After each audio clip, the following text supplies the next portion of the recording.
Good morning. It's Scott the Rebuilder coming to you with episode number 5. Today we're going on a grand tour. This is what you see approaching my shop. And today you get to meet Edna, the shop dog. Get it!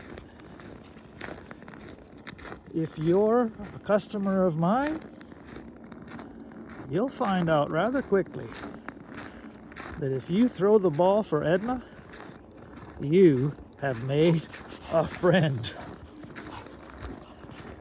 She is 2.5, and she certainly loves a tennis ball.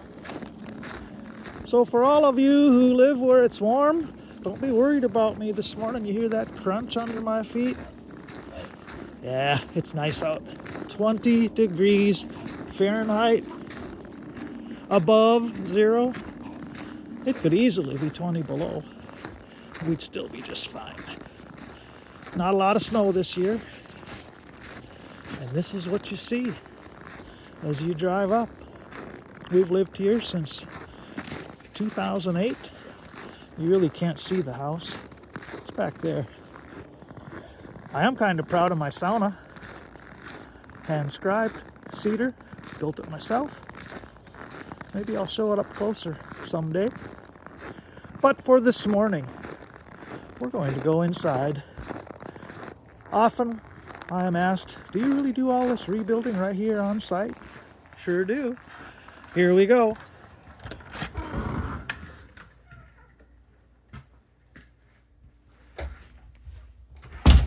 You've already seen my bench from other episodes.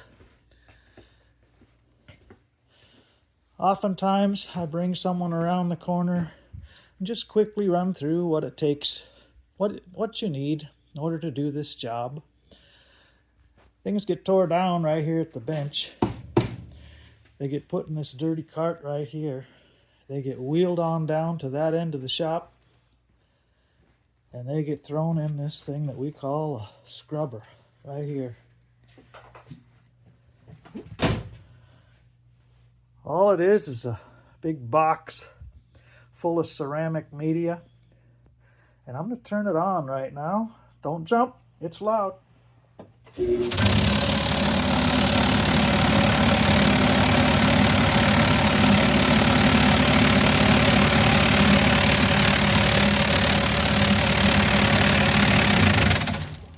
15 minutes in there, all the grease and grime is gone. If it's too delicate, I might have to wash it over there in the hand parts washer. Gets rinsed in hot water, turns right around, goes into a steel shot blaster. A little preview of what I'm working on today as they come out of this machine. And yes, steel shot blaster is just what it sounds like. A machine that throws steel shot hard and fast, and the parts come out just beautiful and ready for reassembly.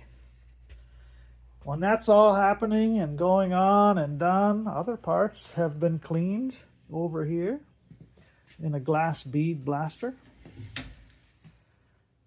It's just a simple machine, and it uses glass bead.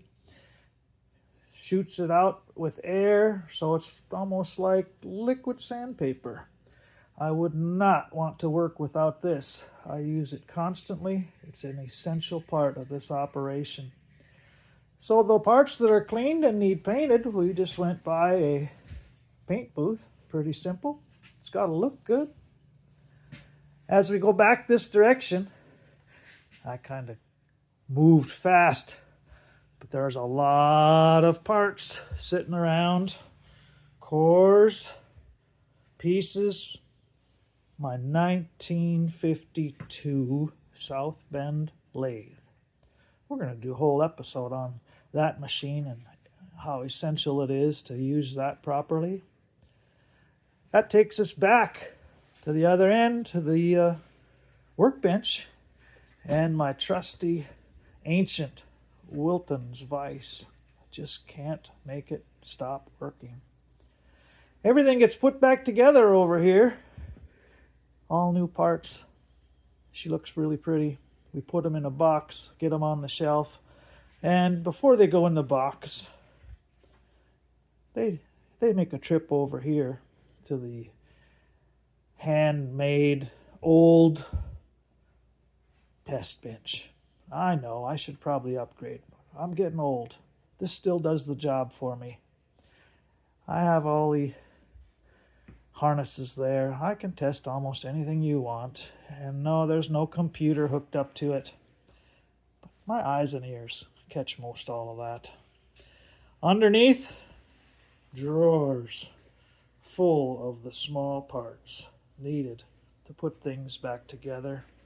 And there are shelves everywhere full of units waiting for you. You bring me in one that looks as bad as that, and you get one back that's just pretty as a picture.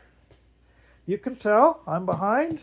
That bench or that cart should not be that full. That pile should not be overflowing, and this bench should be empty. I've got work to do. As you walked in, you would probably see that I am a sportsman. That is a walleye?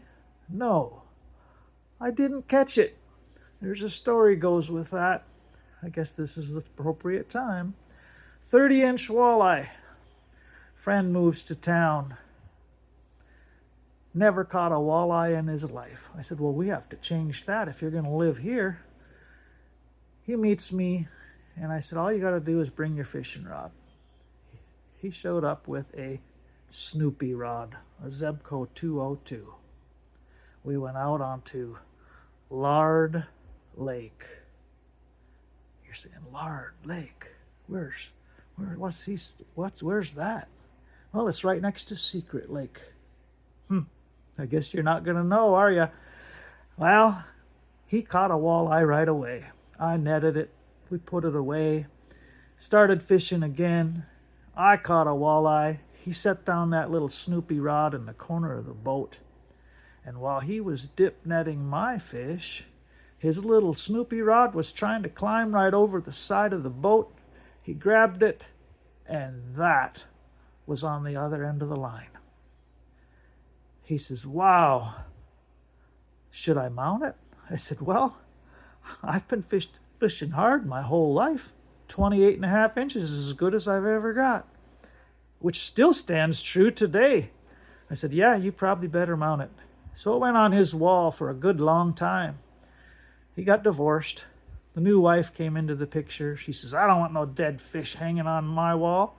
So he walked through my door one afternoon and said, you deserve some credit for that fish. I think he should go on your wall. I said, I agree. And he makes a great story.